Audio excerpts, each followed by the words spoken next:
Former national player Lovel Palmer is on the move once more. The ink has already dried on the contract signed with Indiana-based outfit Indy 11 in the North America Soccer League. This as his contract with the Chicago Fire ended last year. As a footballer, your job is to be employed, and once you're being employed professionally, some people probably say, oh, it's a lower division or whatever it is, but guess what? The paychecks still are coming, good money. So, and you still play at a high level, so why not do it? I had an opportunity to go and train with another MLS team, but I declined it because one, they might give me a 1-year contract. I'm probably going to end up in the same predicament when I find myself in this year. In the 11, Tim Hankinson, somebody who can relate to Jamaican players. Him call me up and say, yo, Lovel, I'm going to try and build something in Indiana, and I want you to be a part of it. And when him sell the club to me, when him sell his ideas to me, plus it's 2 hours outside of Chicago, a city that I really love. So I couldn't pass up on it. He has been playing in the United States for 6 years as he chose against playing in Europe.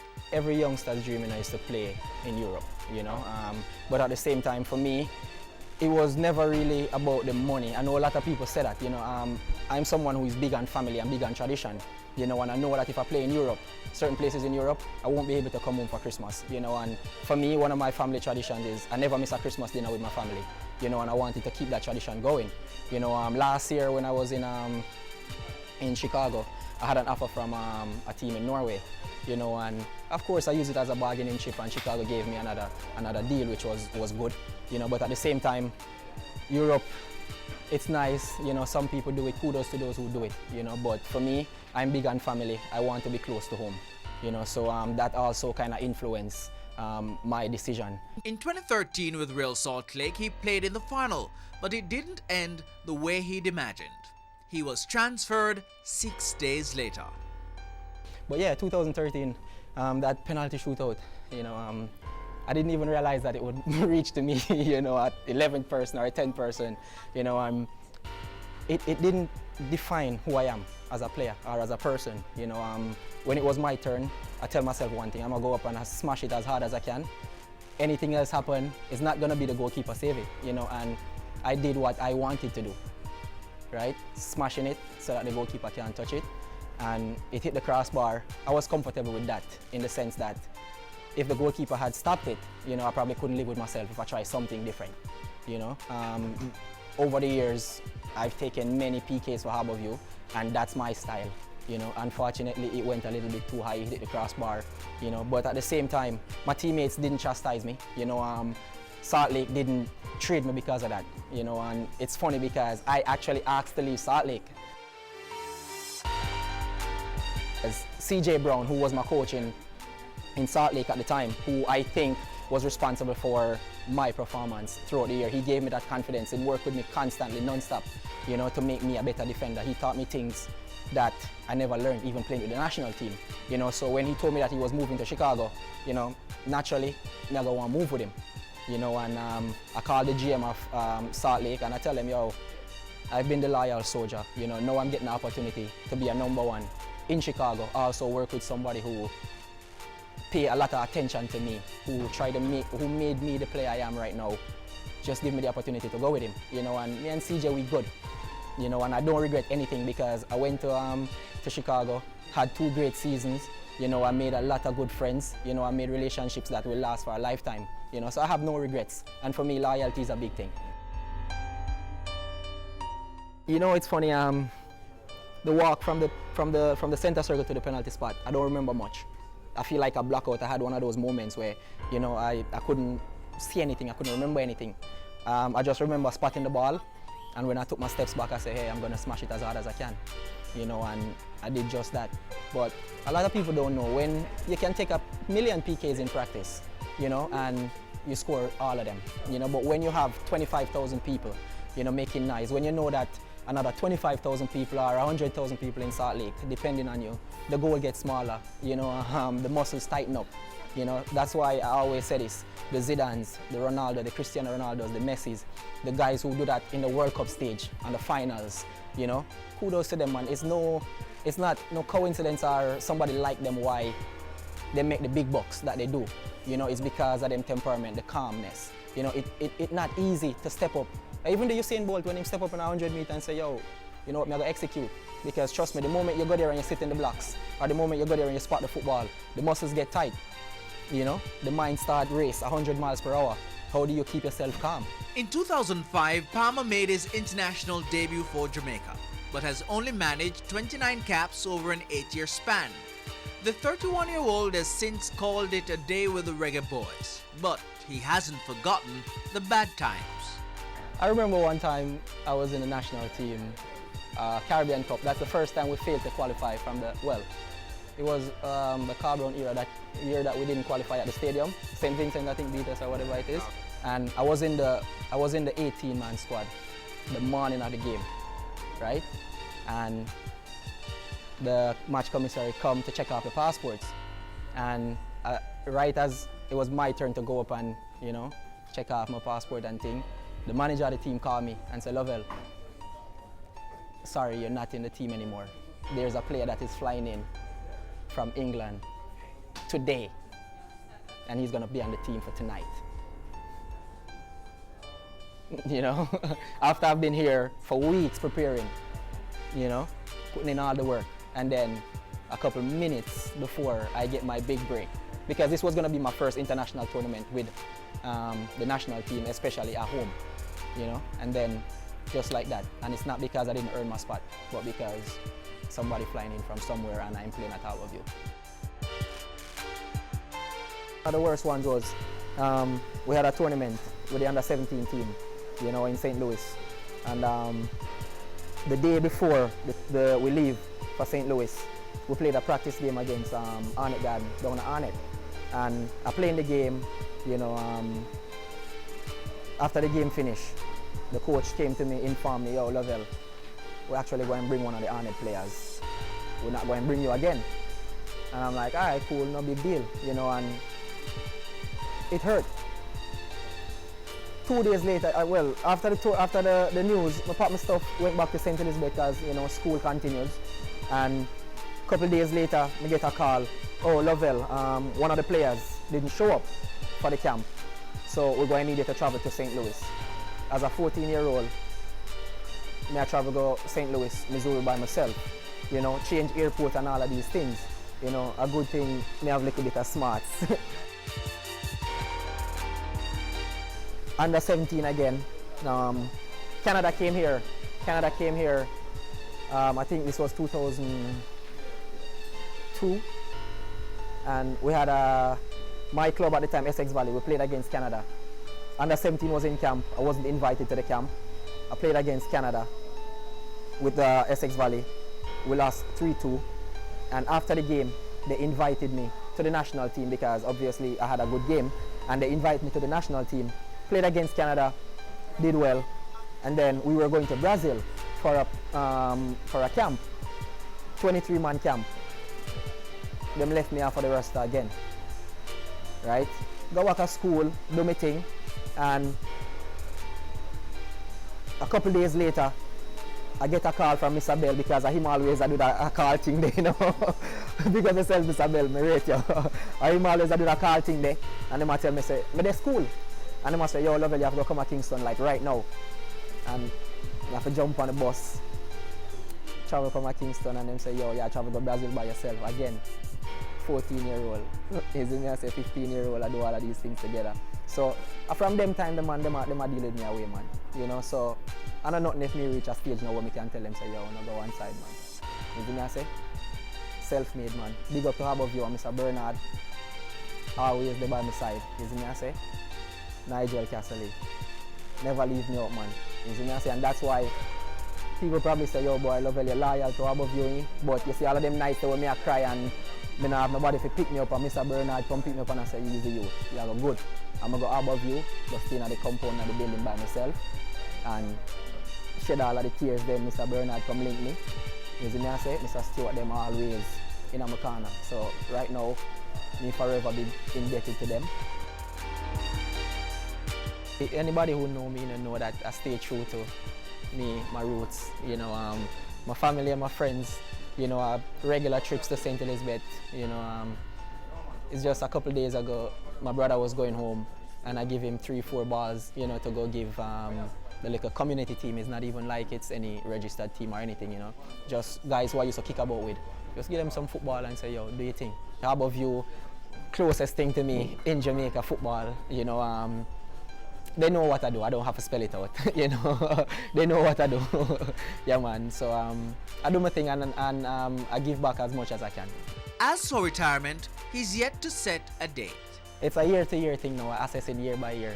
You know, it depends on how the body feels. Right now, I mean, I'm in a good physical shape. You know, I feel good, so I just go with the flow.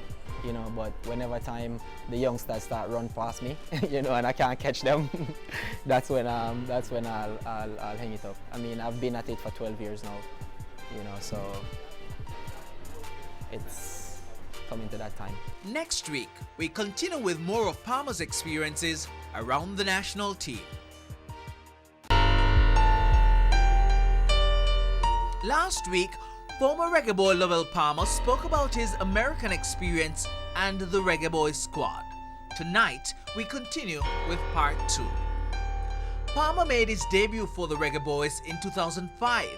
He picked up 29 caps for Jamaica, most of which, he says, came for him out of his favorite position. When I went to Houston and I was midfielder, newcomer of the year, you know, runner-up in the league as a central midfielder, and I come to Jamaica and I'm on the bench and I couldn't get any minutes as a centre mid, you know, then I start questioning myself, you know, so it do play on my mind, you know. But at the same time, as a professional and as a player who love the game, love your country, you're willing to step out of position, you're willing to sit on the bench, you're willing to do anything it takes just to don the colour, you know, but it does not mean that it don't play on your mind. People see my sister and my brother-in-law and I say, oh, this is the person who is saying all these things in the media, but can you tell them that things that I'm saying is not true? You know, you can't, because, you know, every single thing that I said is true. I don't speak of emotions, you know, I speak of experience, things that I've been in the national team since 2005, as you said, you know, and there are some things that I've experienced there, you know, that I kind of suppress it for a while, but guess what, now I'm at a level where, you know what, I really don't care no more. You know, I made a career without being a regular in Jamaica national team. So what? That means you can't stop me, right? So I'm at a place now where I can speak for myself. All them times where you treat me bad, I can speak up for them times now. And guess what? All the other youths, them who not treat bad, I'm gonna be the voice for them. You know, hate me for it if you want. I'm willing to make that sacrifice for my country and for the youths of tomorrow, because if nobody talk, you know, the system going to be the same. You know, the youths, the 10-year-old youths, the 12-year-old youths who coming up and hoping that they're going to play for Jamaica and get a fair chance, it's not going to change, you know. So I'm willing to sacrifice myself for the betterment of the country's football. I tell people all the time, 2 of the best foreign-based players that came here, and it's not best as in playing ability, but them bring themselves to our level, you know, or they try to bring the team up to their level. Nyron Nasworthy and Mariappa, you know, 2 of the most genuine youths who came from England and come here, you know. They wanted to be a part of us. Palmer called time on his international career in 2013. Personal opinion, I think Xavier and Virgo deserve a lot more respect than he's been getting in Jamaica's football, both with the national team, you know, because I see players come here and play, and this is the reason why I choose to stop and just walk away. I remember a game we played Costa Rica here, and they didn't invite me, which is fine. Alvas Powell was on the bench, Xavier and Virgo wasn't even in the squad, and they had some guy from England playing, and I'm like, if this player is better than me, might as well I just pack it up, right? But then Alvas Powell is 19 and is a way better prospect. And if you're not going to use Alvas Powell, then Xavier and Virgo is a way better player, you know? And I tell Xavier every single time I come to Jamaica and I play for Jamaica, I go to Xavier, whether he's in the locker room or he's outside in the stands, I go to him and I shake him and I say, yo, you respect, you know, because you're good enough to be playing, you know, for the national team. He is a good enough player. I think he deserves that respect. He earns it. It's not something that is going to be given to him. You know, so that is my reason why I walk away. But at the same time, to get back to your point, I don't think the local players get the amount of respect that they deserve. This came before making his final appearance at the ill-fated 2012 Caribbean Cup, where Jamaica picked up just a point in Antigua.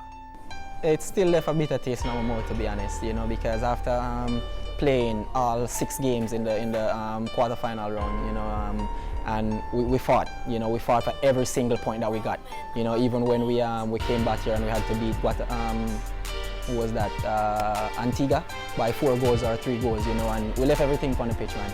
So after that, you know, to not be invited even to the 23, you know, it did left a bitter taste in my mouth. But at the same time, you know, I have to give thanks to say, yo, I did represent my country, you know, and be a part of the team that beat the US for the first time ever in an international game, or well, a competitive international game, you know. So I have those memories to live with, you know. Players come, players go. Coaches come, coaches go. You know, the cycle, it keeps going, you know. For me, as I say, I always just give thanks and appreciate what I have. I don't look at what I never get, you know, because there's many players out there who I think is better than me, who never get a chance to play for the national team. And sometimes people have to know, it's not because players just don't want to play for them country or whatever, but you see the mind is a powerful thing, it controls the body, you know. And you have local players, you have kids who did in high school at the time who are looking for something, and them not get nothing. And up to today, we don't get any kind of compensation for that tournament. You see me I say? And it's the subconscious, you know, because it's not like you go out there and say, oh, I'm not get my money so I'm not going to play well. It's not that, because you still want to show off yourself, your good self, you know? Because we don't want to come here and say, oh, but Cuba did beat to One Love, we never qualify. You see me I say? Especially after we come out for that good run in the World Cup campaign. You see me I say? Of course we want to build momentum, but at the same time, we not get nothing. Nothing we not get. Still not get nothing. Not even per day, not even $20 per day we not get. You see me I say? When it going to change? If we not tell the people them things here, them will forever blame the players them. It have to stop.